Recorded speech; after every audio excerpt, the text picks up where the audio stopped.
Pull my clothes. Got so many cold, got so far to go.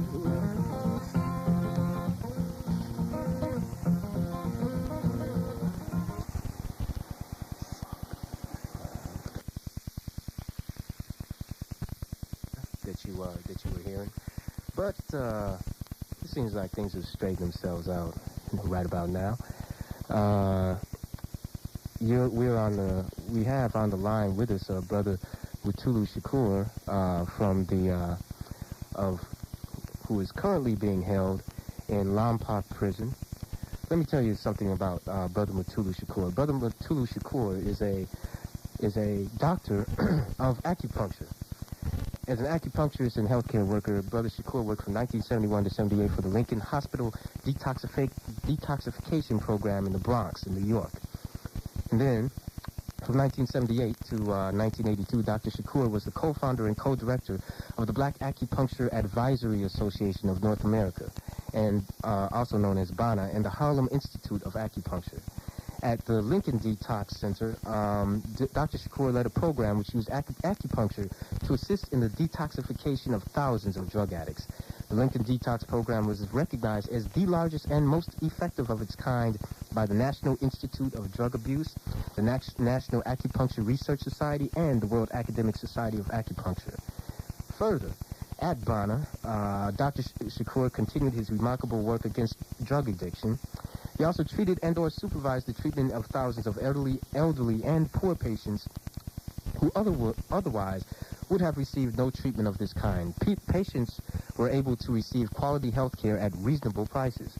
Moreover, the clinic at BANA served on a regular basis many community leaders, political activists, lawyers, doctors with various international dignitaries. At BANA, Dr. Shakur and his co-founder, Dr. Richard Delaney, trained over 100 students in the medical sciences of acupuncture. Some of the trainees at the Harlem Institute of Acupuncture were already medical doctors, licensed by various states in the United States.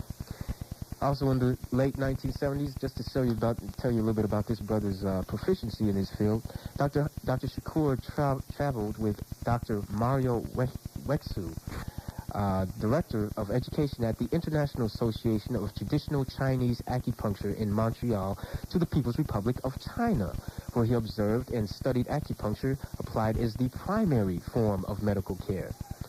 We're not just talking about someone who, dibbles and dabbles in his field, but he's done some serious research, you know what I'm saying?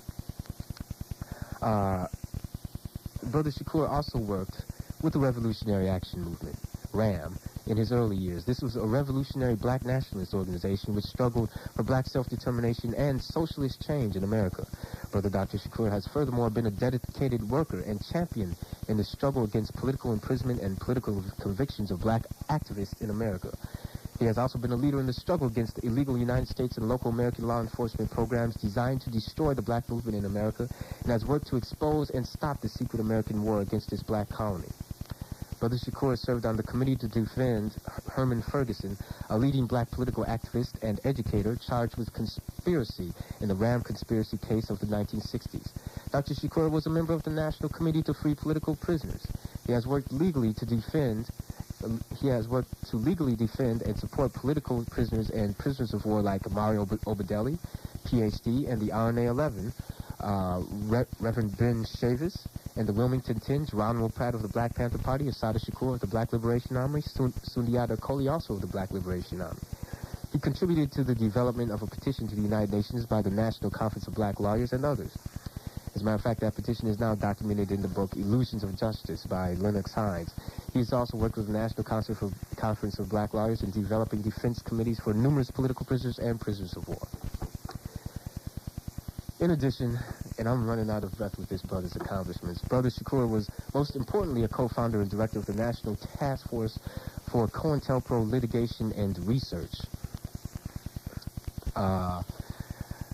which investigated, exposed, and instigated suits against the FBI and other American law agencies for criminal acts, domestic spying, dirty tricks, repression, and counterinsurgency warfare maneuvers against the new African independence struggle and others struggling against oppression in America. Now, having given you this amazing biography, One thing I do have to say before I begin this program is that everything that you hear on this show is not necessarily, you may be surprised to know, not necessarily the opinion of the University of Chicago, or the University of Chicago's Board of Trustees. But having said that, I would like to bring on the air Brother Shakur. Brother Shakur, are you with us? Hello?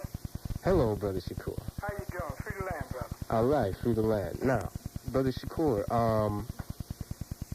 we've just, I just read over some of the things that you've been doing.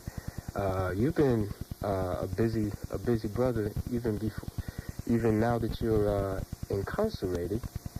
And I'd like to inquire as to, when we look at your accomplishments and we look at what you were doing with acupuncture, a lot of people, first off, think, acupuncturist, how is somebody with acupuncture going to serve in the struggle, et cetera, et cetera? Doesn't usually strike one as the freedom fighter type of thing to do. So could you explain to us how acupuncture fed into your struggle for black liberation? Yes, Brother Sam. First of all, I'd like to thank you and the university for allowing me to talk to the south side of Chicago, people I have not had many opportunities to speak to since I've been incarcerated or since I've come up from being clandestine. It's important for us to understand that the struggle for our liberation is a complete process, brother, and which requires of us to be prepared to address the causes of our oppression. From that context, I have to say that in the 60s, we had the pleasure of feeling like we were going to be free in 73, you know? That used to be a slogan we would say. Yeah. And as the upheavals and the outrage and the rebellion of the 60s was waged, and the struggle between intellectual participation in the movement and the grassroots organizing of the movement began to formulate two lines of the approach to the struggle, some of us were caught in the period of looking at the community being attacked by chemical warfare. Right.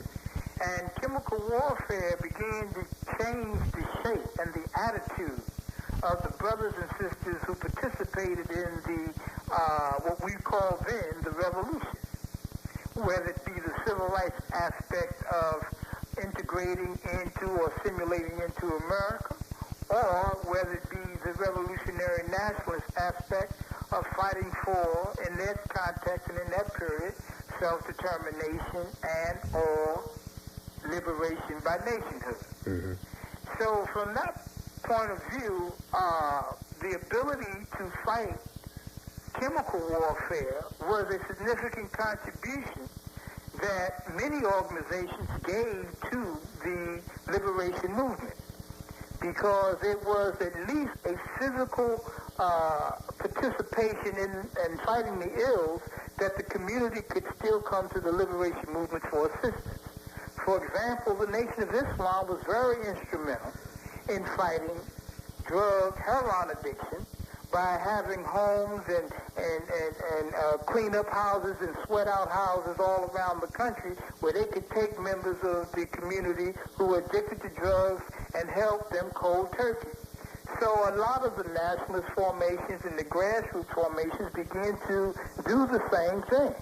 A lot of brothers coming out of the penitentiary, because the penitentiary movement was important. Ex-cons was not what it was today. An ex-con was an individual who gave character, who established a code of conduct in the community. So they began to set up houses, cold turkey houses and the like, to help deal with the problem of drug addiction. So from the mid-60s to the 70s, the ability to fight heroin and other addictions that was being pushed in our community, that ability to do that with the assistance of the liberation formations and organizations became an important material aid to the community. In view of that, in New York in particular, and nationally, the National Drug Abuse Conference and Richard Nixon with Rockefeller implemented into the black community an experiment that they had been a drug that they had been experimenting on for a long period of time in Kentucky, which they had a Lexington, Kentucky experiment program. They implemented what they call a methadone maintenance intervention program. Now, methadone maintenance is a drug that was used allegedly, theoretically, to get a person off of heroin but onto methadone, monitored by methadone clinics. And allegedly, its intentions was to detoxify a person addicted to chemical warfare off the methadone. We've seen that as a clear process of taking from the revolutionary movements and the grassroots movements an ability to stay in touch with the community and to render aid and an ability and a setting for a person to demonstrate their love for their brother and sister by spending time working with that brother and sister through that terrible period of cold turkey. Well, it sounds like we need some of that out here today with all this crack out here, you know? But this is why the methadone maintenance move was a significant move. What happened is Rockefeller, the history of methadone is a very interesting one. I don't know how much time we have, and I'm going to try to cut it short. Okay. But the methadone maintenance came into the community as a requirement for age-dependent children, a requirement if you wanted to get on welfare, a requirement for parole, and requirement for probation. It was called the Rockefeller Program in New York. At the time that Jimmy Carter was governor of Atlanta, under him worked a man named Peter Bourne. Peter Bourne was the National Drug Abuse Council coordinator for Richard Nixon. They brought methadone into the community. In New York City, 60% of the illegal drugs on the streets during the early 70s was methadone. So we could not blame drug addiction at that time on Turkey or Afghanistan or the rest of that triangle. Or the United States government. It was coming in from Eli Lilly and the Brinks trucks that was delivering the drugs to the various methadone clinics around the country. And instead of people being detoxified off of methadone, they were being increased in dosages. So acupuncture, in the hands of revolutionary thinking Puerto Rican, black, progressive white people, was an intervention that the government was not willing to accept at the time because it attacked and exposed the intention of the government to impose a chemical warfare on a certain segment of the community. And it exposed the fact that the government wanted to control the flow of drugs into the community. So our ability to get involved with acupuncture and to learn it from a very fundamental basis was an important contribution to that struggle. Yeah. So we became victims of counterintelligence, not in the classical sense of based upon the Hoover document of stopping the rise of the Black Messiah or stopping the development of black nationalist hate groups that famous 67 document. We became targets because we were intervening into the chemical war process here to then was being dealt with by illegal drugs and was being moved into the phase of legal drugs. Now that was when you were starting to get active with the Lincoln Detox program, and could you tell us about some of the development that happened there and the development of Bonner? Okay. The Lincoln Detox program was started by the Black Panther Party and the Young Lords Party and a white group called White Lightning. This group began to take over aspects of Lincoln Hospital in order to provide space and a treatment care So, Yeah, we're still here. for people... Are you done with your call? No. Hello? Hello?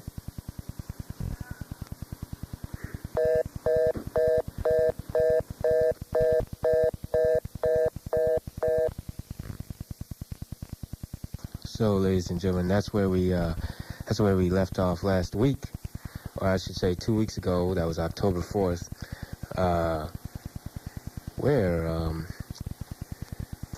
where there was just a interruption by the prison telephone operator, and well, you know, as they say, the struggle must continue, and so we're going to continue on with Brother Mutulu. So, welcoming you back to WHBK. Welcome back, Brother Mutulu. Free land, brother. All right. So it's good to have you back. Yeah, well, it's all, like you say, the struggle always continues. You know, we just have to be prepared for the unexpected. It's our ability to handle the strain that allow for us to win anyway, you know? Right. Okay, so now you had been talking about 2 weeks ago. You were talking about the influx of drugs into the country and into the African community, the new African community, and I was wondering if you could pick up the paces from where you were 2 weeks ago. Yeah. Hello. Yes. Okay. I hear someone messing with the phone, so bear with me. Okay. This here conversation has been approved by the warden and the captain. Okay. So I should be able to continue the conversation. All right. I sure hope so. Okay. I was trying to illustrate how the liberation movements and the civil rights movement and the black... Can you speak up a little, brother? Hello? Can you speak up a little? Sure. I was trying to illustrate how the civil rights movement and the black nationalist movement was very fundamental to us in the early 60s, late, mid-60s and 70s. And that one of the ways that the organizations become fundamental, respected, and appreciated from the masses is that we as organizational members or organization forms provide some type of material aid to the ills of our community and to the needs of our community. And so the drug program in Lincoln Hospital that was developed, as I said before, by the Black Panther Party, Young Lords Party, and another formation called White Lightning of ex-drug victims.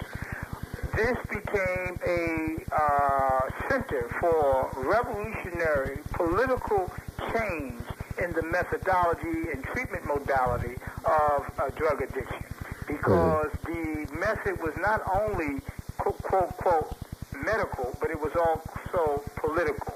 And I think that was the continuing from the independent basis that the various formations had prior to the 70s. Various organizations, as I mentioned, the Nation of Islam, RAM and SNCC, and other formations dealing with the problem themselves.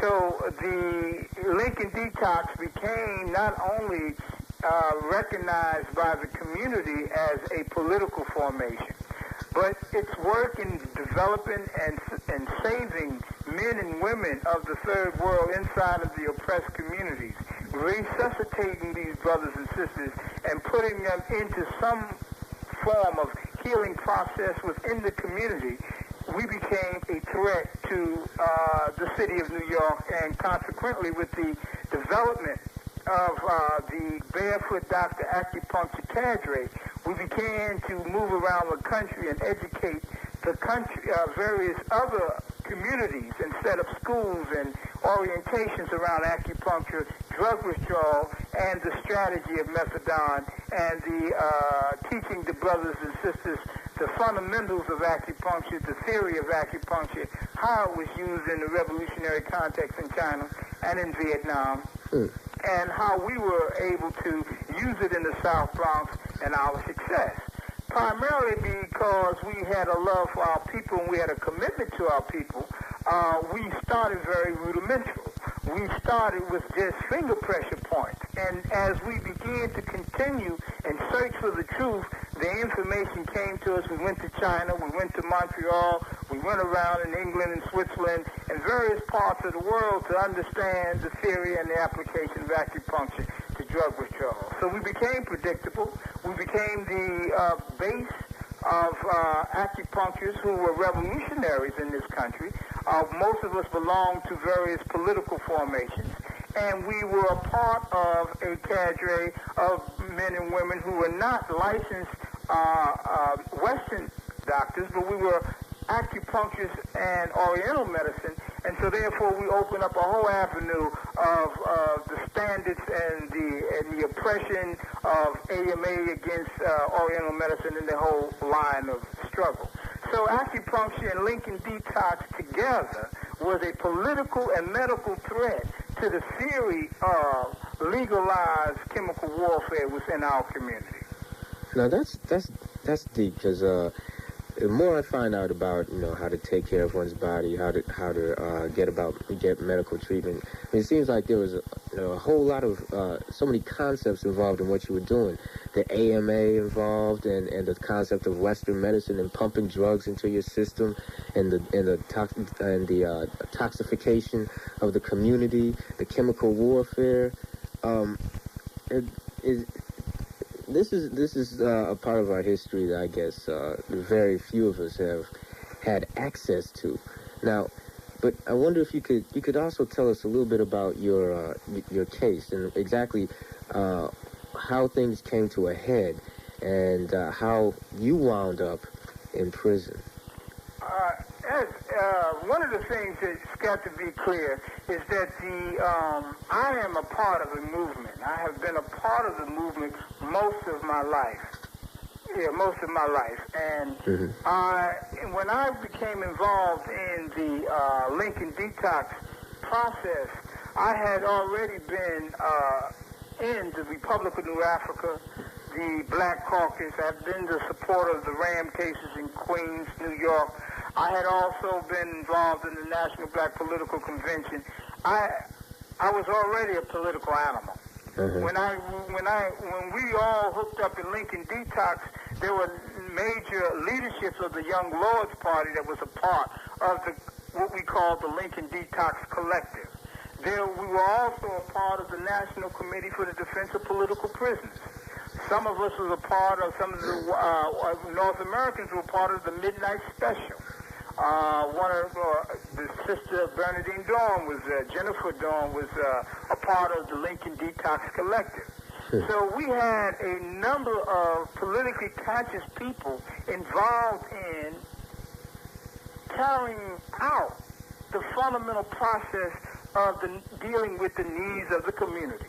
You follow me? And seeing what that there was too powerful of a access, too powerful access for the revolutionary community to have, especially as we were moving into 1973 and the oil embargo and third world nations emerging around the world, revolutionary struggle, or anti-imperialist struggle for national identity that was happening all over the world. The concept of self-determination within the minimum context of community control and control of one's own health was too much of a significant barometer for our community to see the potential of freedom, the potential of self-determination. So we became a target. So it sounds like you're talking about a whole type of medical wing of the liberation movement, almost like the various collectives that you were talking about. And I know here in Chicago they had a brother who was involved with starting up a health clinic, etc. A whole new concept of medicine, medical care, and how care should be provided. It really, the principle of providing medical care wasn't new, because if you remember, the Black Panther Party publicized people's health clinics. Right. They publicized it from the 60s to the early 70s. So, but, I mean, and the media publicized it. Other formations in the New Libyan movement in Cleveland and various nationalist formations in New York and Chicago and Midwest and South were doing certain type of health care. In the voter registration campaign, they were doing certain things. Mm-hmm. But the significant part about this is that we had also caught them red-handedly providing a chemical addiction to a people that they alleged was trying to detoxify, to clean up the drugs. So it wasn't only that we were providing medical care, we were providing medical care and exposing chemical warfare. We were not only providing medical care and exposing chemical warfare, we were challenging Western Occidental medicine to Eastern medicine and natural healing. So all the fads and the health food stores and all of the reflexology clinics and all of these things that are allowed to function today would not exist if revolutionary men and women did not fight tooth and nail to spread the possibilities of another form of healthcare system to the third world grassroots community. Mm-hmm. And as you were saying before, a lot of us are familiar somewhat with the history of the FBI, the CIA, COINTELPRO operations, and the various search and destroy missions of various police departments across the country. And in New York, it was particularly fierce, from what I understand. Oh, it was very significant. It was very significant. A lot of the thing that you have to understand is, one, people must read the COINTEL document directive clearly. Mm-hmm. And aspects of it talk about misdirecting, discrediting, taking off track, taking away credibility, preventing good work from looking like good work in the community. Fundamental stuff. And that is strategic as opposed to overt. You follow me? Mm-hmm. And so suddenly they were beginning to, they couldn't come at us direct because it would be hard to explain. If men and women are trying to do something good, why are you attacking them? Mm-hmm. So therefore, the misdirection and the discrediting and the media's collaboration by refusing to announce to the community and to the readers what was going on allowed for the Lincoln Detox program to be targeted as if it was poverty pimps going on up there. They put out, at the time that we were moving, there was a group called the National Caucus of Labor Committee. Mm-hmm. They began to attack us.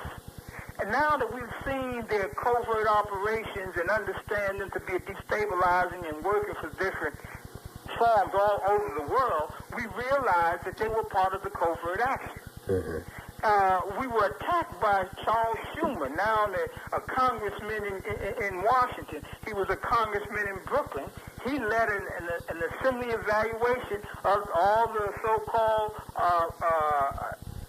therapeutic programs, which were residential communities where you could keep people in over a certain length of time and try to heal. Then he felt that we had too much control, that men and women had too much control over brothers and sisters without them being certified. And you know, certified men being politicized to the right-wing element.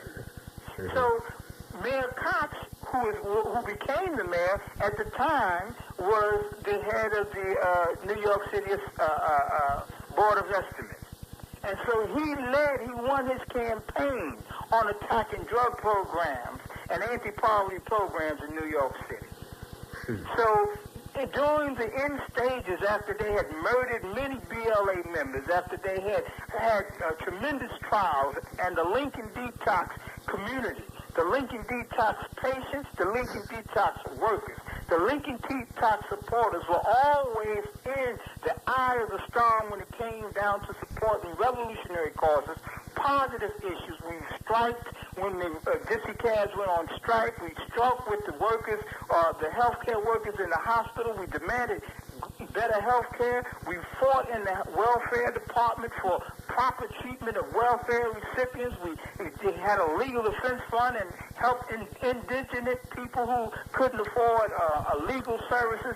These are the kinds of people services that was developed out of a revolutionary context from Lincoln Detox drug program as a result of politicizing victims of drug addiction and educating the community of chemical warfare. We were able to provide these types of community service.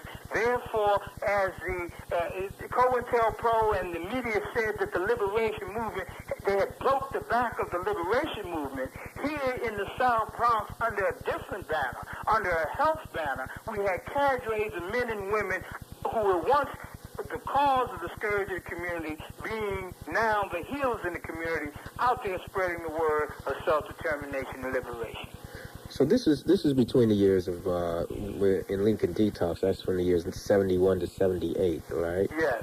And now, eventually, was Lincoln disbanded, or what? Well, the day that I was fired, they sent 200 policemen to the clinic, surrounded the clinic. 200 policemen. Yes, and just controlled the whole thing and fined all of us, or told us that we were to be sent to other hospitals.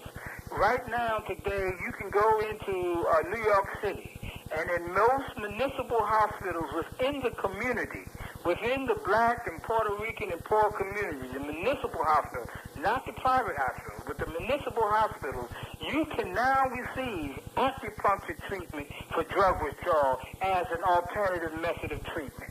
And that exists today because many men and women were put in jail, shot and killed, up all night, had mental disorder, all of the things that go with ongoing low-intensity warfare, all the suffering that can be attributed to that, as Fanon says.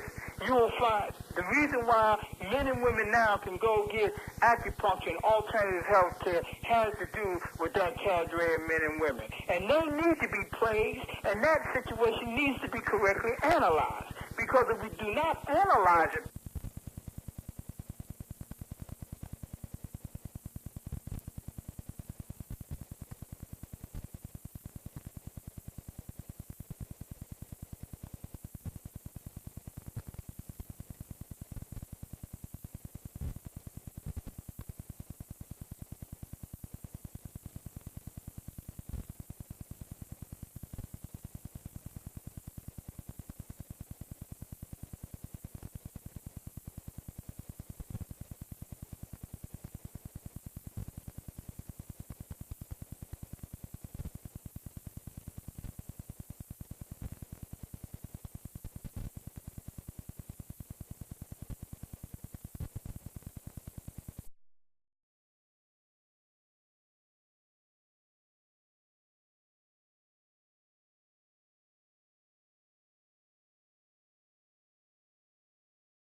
Removed.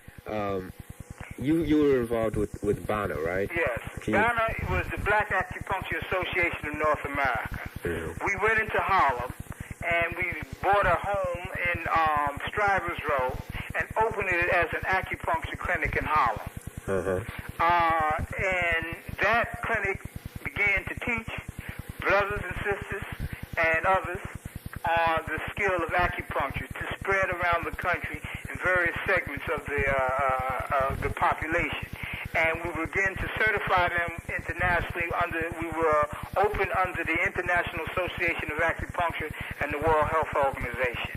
Because I have always been a revolutionary, I've always been a supporter and a member of the liberation movement, nothing changes. The acupuncture clinic was a clinic, and BANA was built on a similar structure as Lincoln Hospital. It must be political, and any person who was going to learn from our clinic had to be somewhat socially conscious and committed to fighting the ills of the community.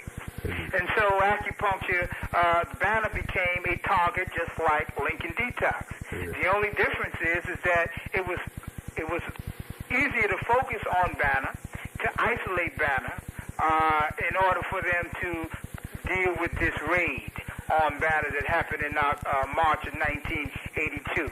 BANA became a target in a RICO conspiracy.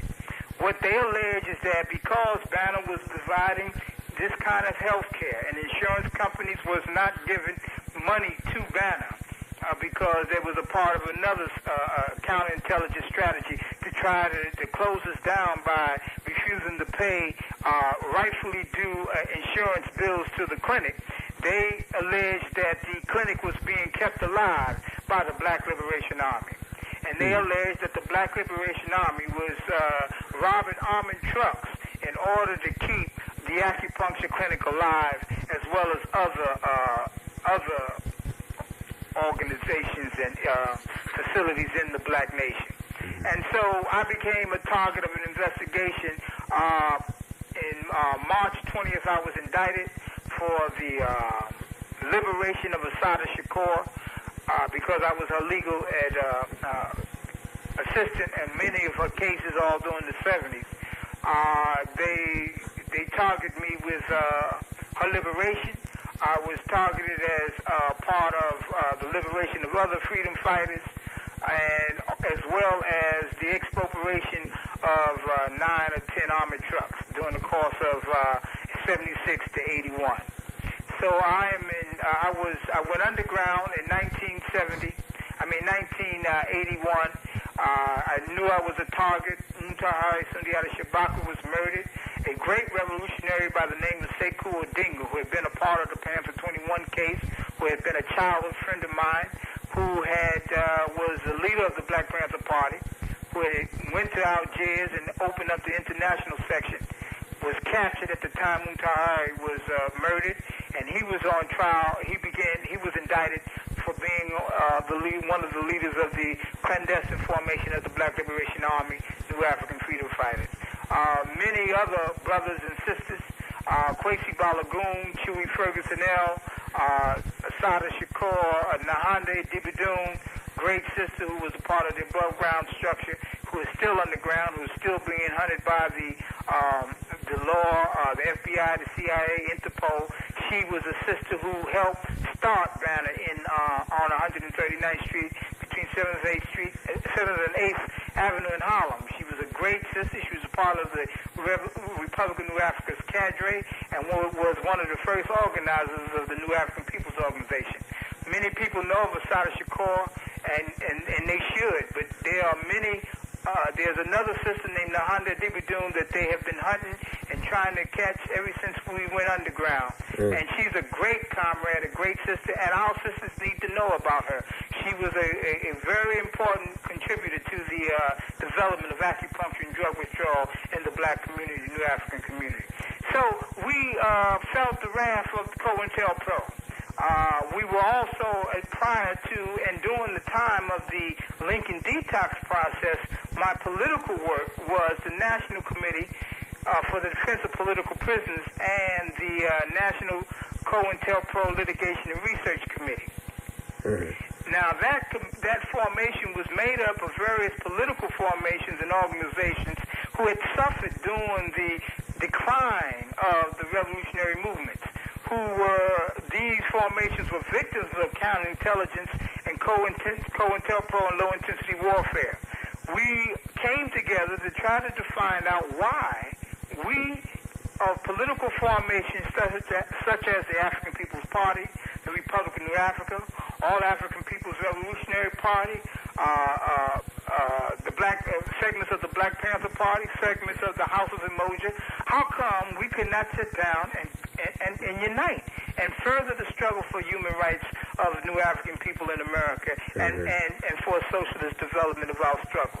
And that discussion and those people coming together made us realize that we had not thoroughly understood and accepted low-intensity warfare and counterintelligence in relationships to the ideological struggles that we were having, so-called petty contradictions between ourselves. And so that committee became the National Committee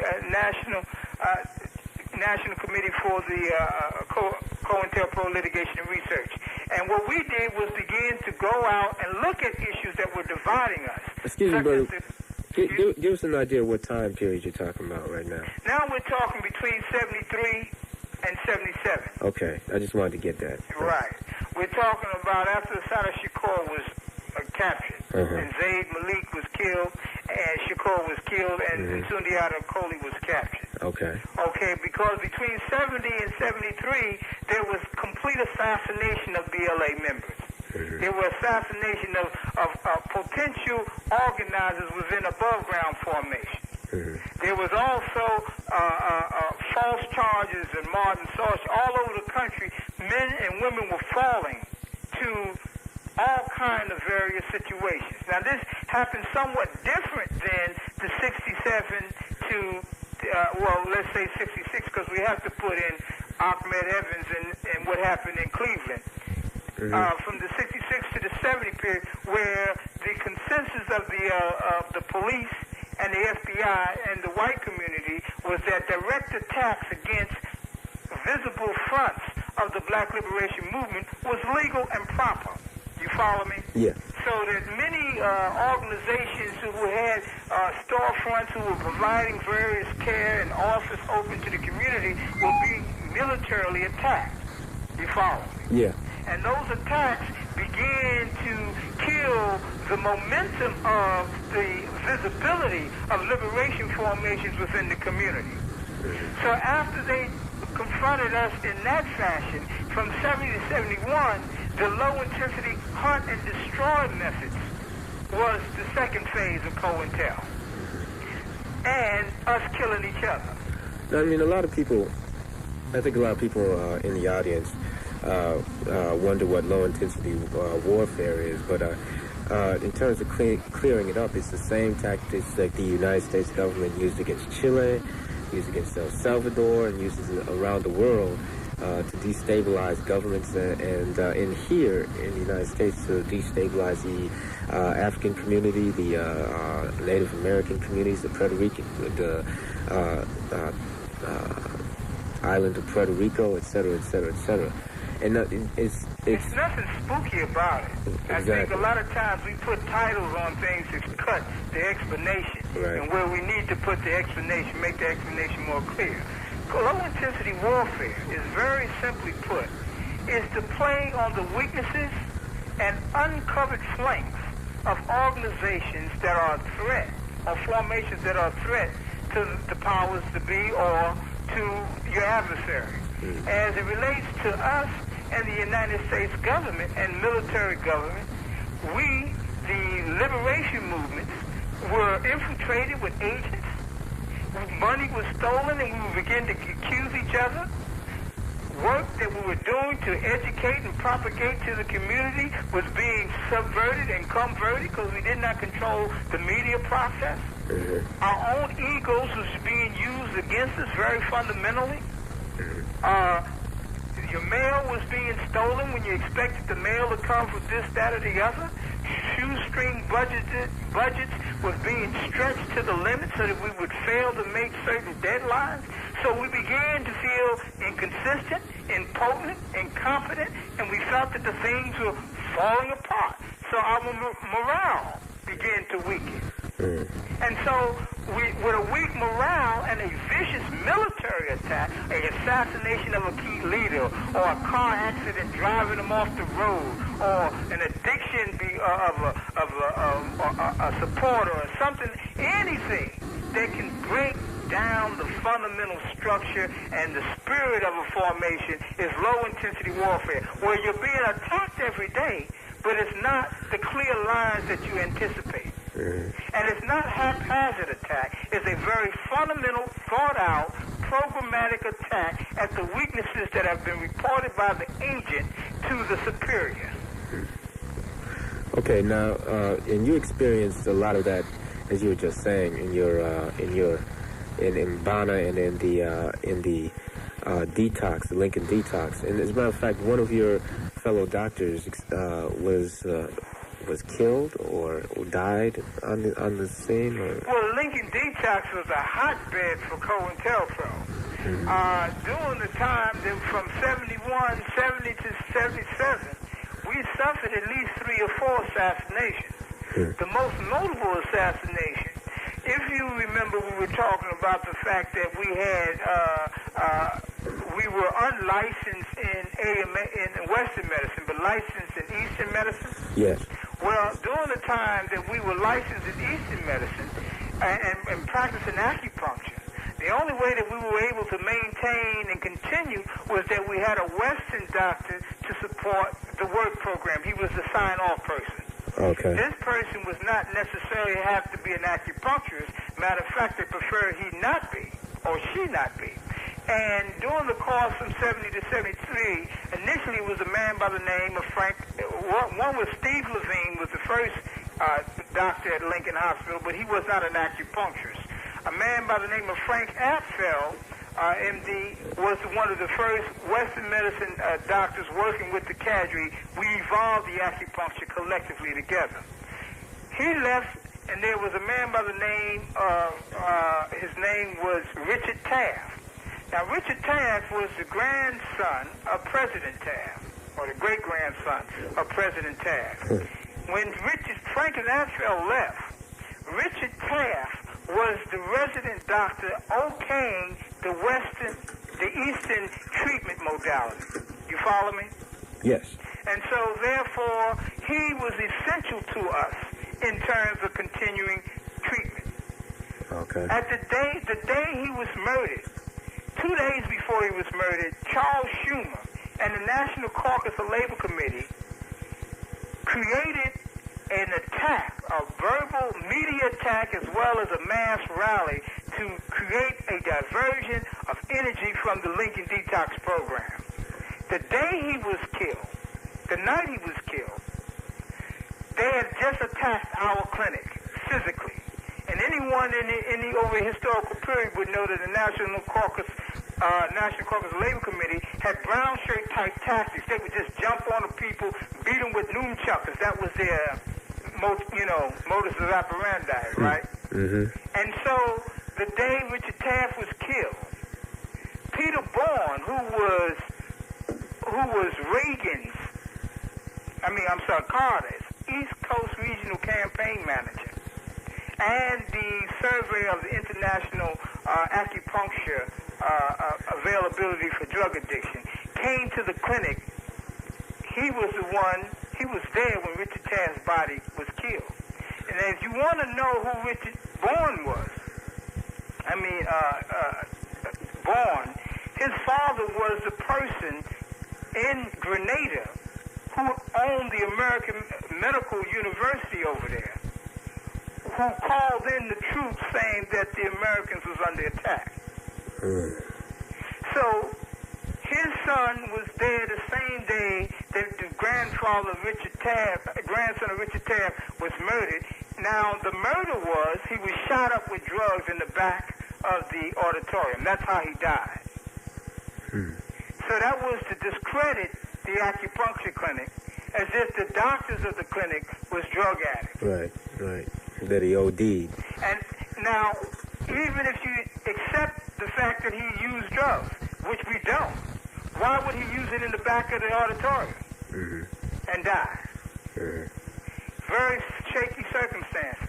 Another great man that was killed associated with the Lincoln Detox program was a man by the name of Stanley Cohen, a fantastic lawyer.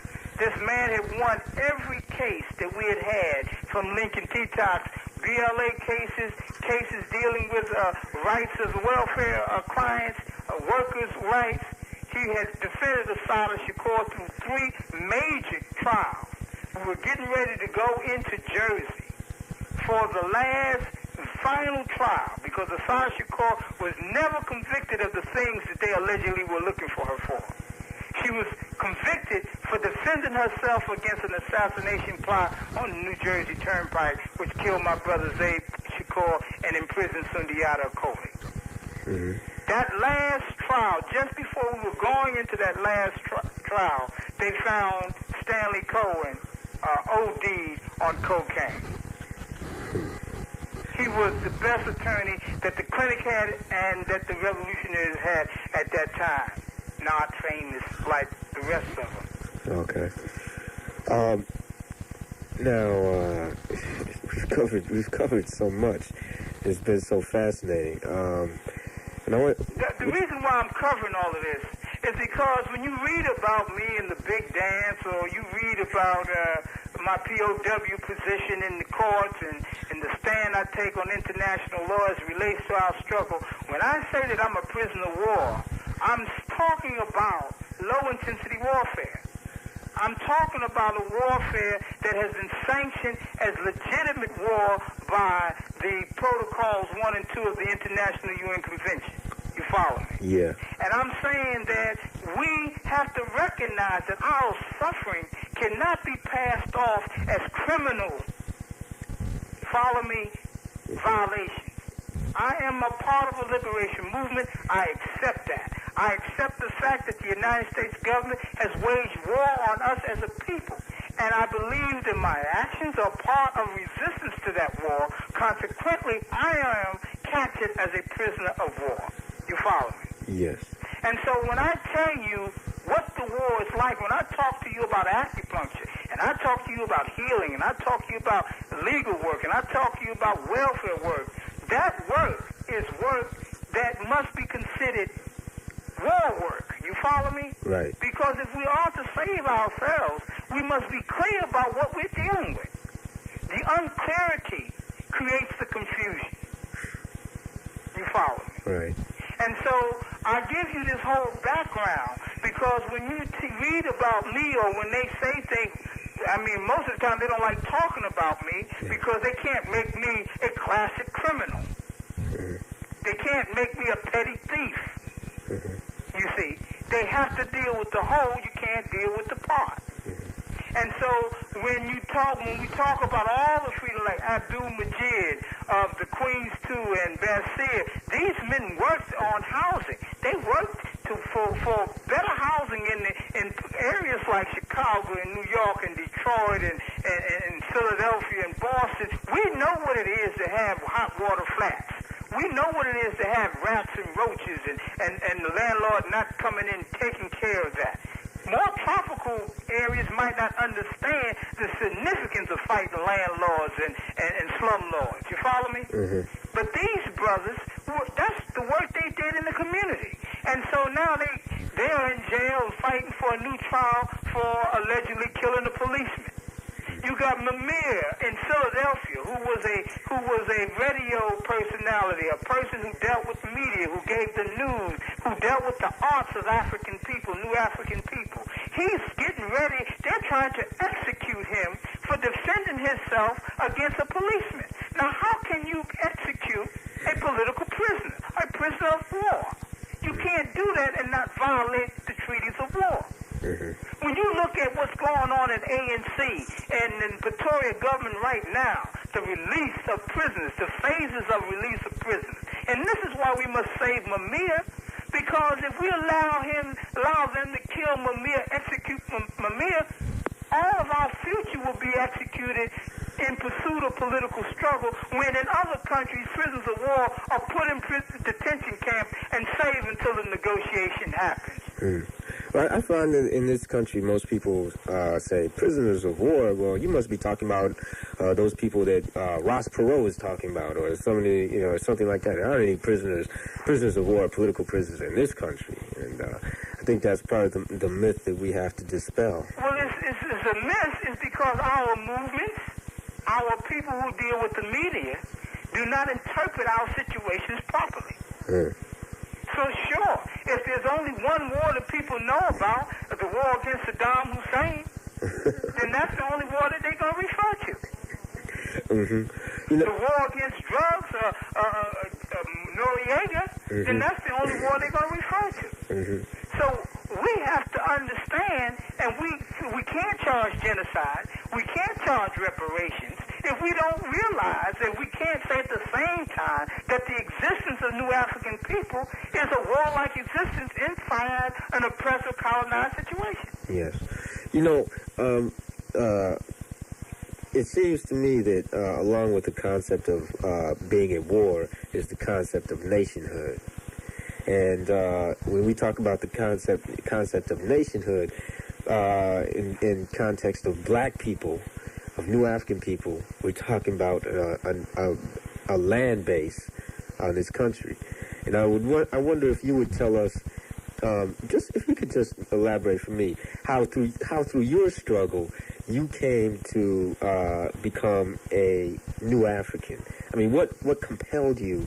What were the things that compelled you to identify yourself as such? Let me just say this. You can't put the cart before the horse. Okay. Right? Yeah. The issue is, are we at a state of conflict? If we're at a state of conflict, what is going to be the solution? Okay. You have to first accept there's a conflict.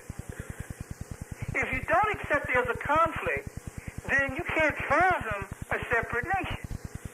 And if you do, it's egotistical. Well, I want my own. It's without basis.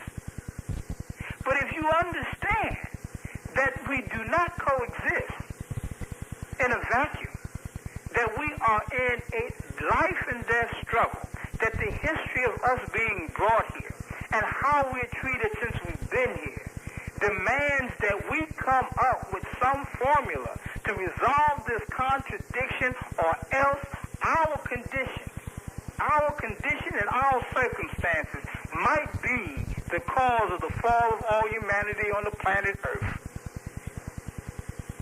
Because we must be free. Now, everybody doesn't agree with that scenario. You follow me? Yeah, that's true. Some people believe that we can formulate a better living and life condition by participating in an integrated political and economic system, cultural system. Now, I do not say that they're not revolutionaries. If they are hell-bent on changing this system and changing the rights of people and forcing this government and developing a new government that integrates everybody into a equal formation and rights for everybody, well then, all praises due to Allah. Fine. It still does not deal with the question, where do we find ourselves as New African people brought here as slaves? Okay? Right. But even in that society, I will coexist because you allow me to have my own culture, or at least try to find where I'm going. You follow me? Yes. But I contend that utopia or that possibility for the last 150 years has not come to be. And in the process, we have been dying. And in order for us to understand it is that we were fighting for, we must label what we're fighting for. And I'm fighting for a nation of new African people, not exclusively, but conclusively our nation that develops a culture that deals with our experience, and that a culture that will allow the exercise of creativity, the potential of every man, woman, and child that enters our nation. So I come to that because I understood that I have to know why I'm fighting and might die, why I sacrifice. Okay. People come to it for different reasons. You follow me? Yeah. And so we can intellectualize it. We can talk about what Malcolm talked about, that all struggle is fought for land. The Turkish struggle, the struggle that you see in Europe, in the Soviet Union, is a struggle for national identity.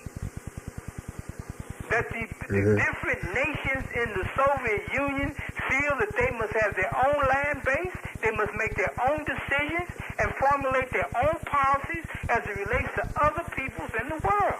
And that was the mighty Soviet Union. So are you saying that that is not possible in America? And if it is possible, it's going to be a war of Armageddon? Well, I might agree with you. But it does not take away from the fact that you must know why you're fighting and why you're sacrificing and why you might die. Okay. You can't be vague about that. Okay. Because what we're struggling for is the control of the natural resources. And what you saw in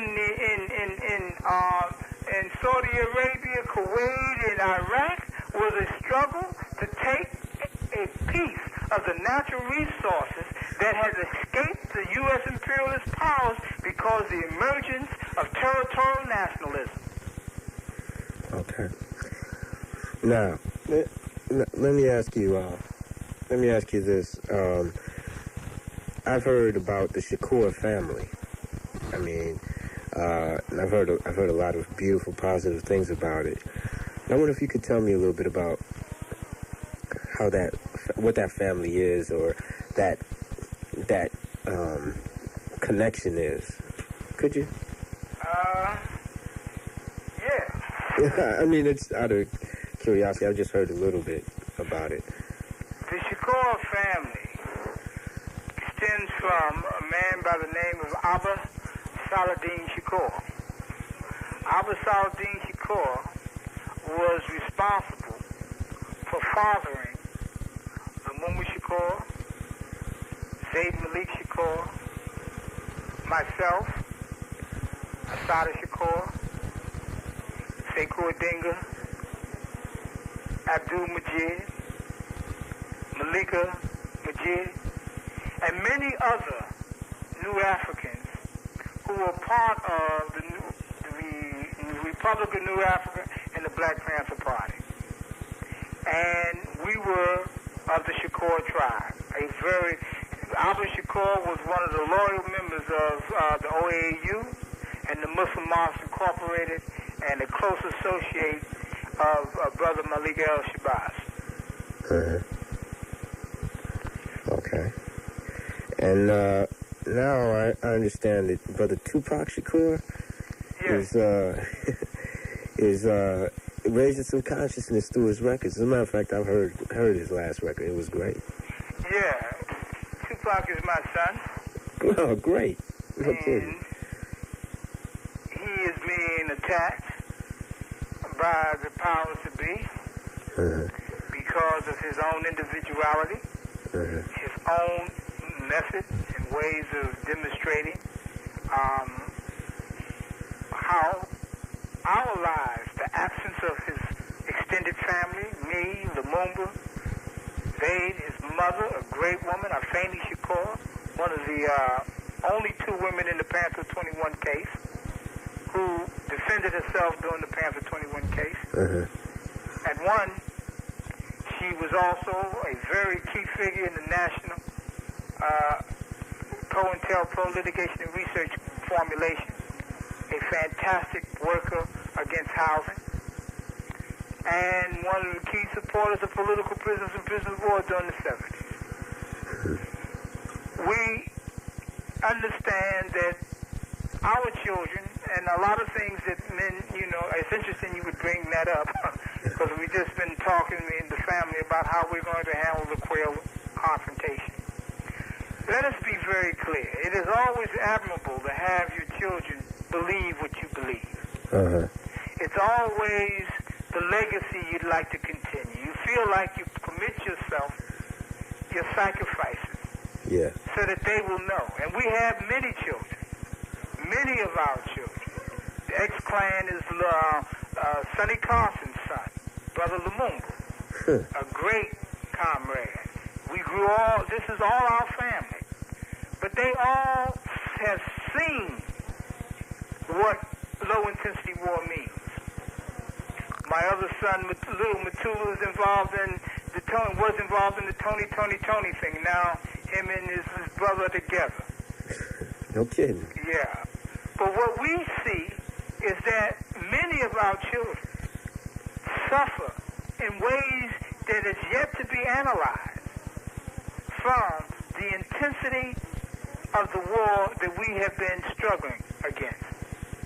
And because our community has not accepted that as a reality, and because we're in jail, we're not able to give our family what you might give, not you personally, but what they might be able to do in the confounds of their home, and expounding the culture and going back to the Egyptology and the history of the Nile and the great cultural lessons that our children are getting.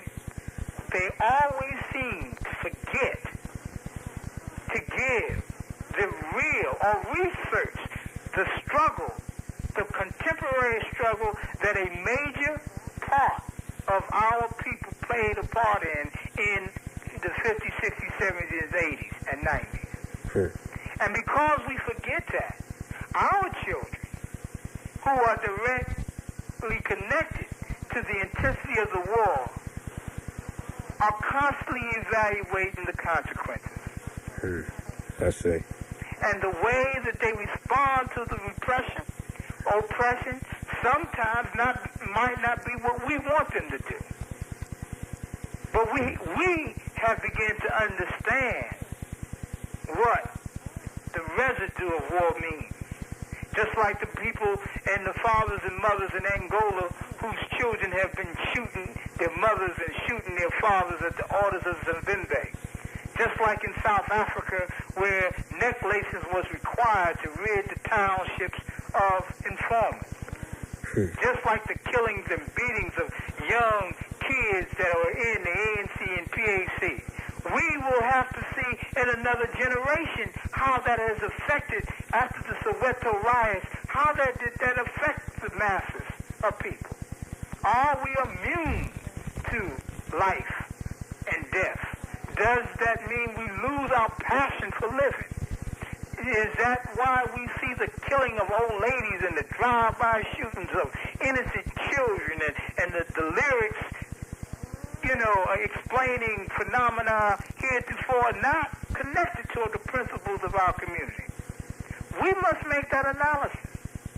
And when you make that analysis, I think that the audience will agree that we have a serious problem, and you cannot call it genetic, like they're trying to evaluate our children and say that we're violence prone. And if we allow that, you're going to allow the gas chambers. Right. If you allow every child to be fingerprinted and footprinted, you're going to allow the gas chambers. If you do not understand that the Tuskegee experiment about the sex and allowing men to walk around with syphilis for 30 and 40 years, and then we come up with AIDS, if you don't see it, Yeah, what can you say? It's nothing. So, we all go to the next level with a different understanding. Yeah. You see, so, those are our children, and, KRS-One and MC Light and all of the rappers, Brother Prince, and all of these people are yelling see as a political reality. But for lack of a structure, and you have to accept the fact that Minister Farrakhan and the Nation of Islam are overtly courting and supporting Ice-T and Ice Cube, and rightfully they should. They should. And I thought you got to admire that. But we must do the same. Not we meaning separate from the Nation of Islam, but a non-religious formations must clearly embrace and support and protect the griots of the youth of today. Wow. You know, it's been just fantastic having you on the air, and I really hope we can do this again sometime. It's been, you know, I talk about it on the air sometimes. Talk about the history that you didn't get from Eyes on the Prize. Oh, no question. You know what I'm saying? But it's a good foundation. It's a good foundation. I think what is missing from the Eye on the Prize is the filler. How did Willie Ricks get to, you know, Black Power, and how did the struggle between SNCC develop, and you know, how did the love that you've seen between Martin and Kwame Ture, even though they disagreed tactically. Yeah. I think it's important to see that when the Deacon's Defense for Defense was securing the men and women marching from Montgomery to Mississippi, that they were being protected by the Deacons for Defense. That was a capitulation on Martin's behalf that security was needed at some point. Right. So everybody was growing, you know? It's an evolutional process. Right. And we have to analyze that. One of the things that it made clear is that we had to clearly define what it is we want. Nonviolence cannot be an objective. It can be a strategy, but it can't be an objective. Okay, brother. Well, we're about to sign off right now because I'm about to run out of time in about 2 minutes. If there's any final message that you'd like to shout out to the Chicagoland audience and whoever else this may go out to. Yes, I'd just like to say that I've met some great men that have come out of Chicago, that have been in prison. It's my first time in prison. I think that all the communities need to come closer together. I think that we have to realize that we must support our political prisoners. We must internationalize our support for our political prisoners. We must make that a requirement for our support for other causes, because all other causes support their political prisoners. It is not sufficient for the whole half of America to raise up for Nelson Mandela and not raise up for Sekou Odunga and Mumia Abu-Jamal and the rest, Geronimo Pratt. Right. We must see our struggle in its proper context. And we must see the severity of it. And we must have more love for each other, and we must stop being afraid to be in the community offering the solution and deal with it completely and decisively. All right, brother. It's been good having you on there. Okay. Free the land. Free the land and the man. All right. Okay, right. Bye-bye.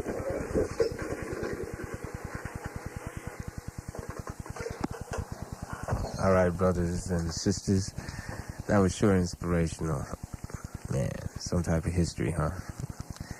I'm going to be clearing the airways here now for Sister Chris. She's about to come in the studio and do what she does best. You got her on a new time slot now, right? Yeah. That's right. We land.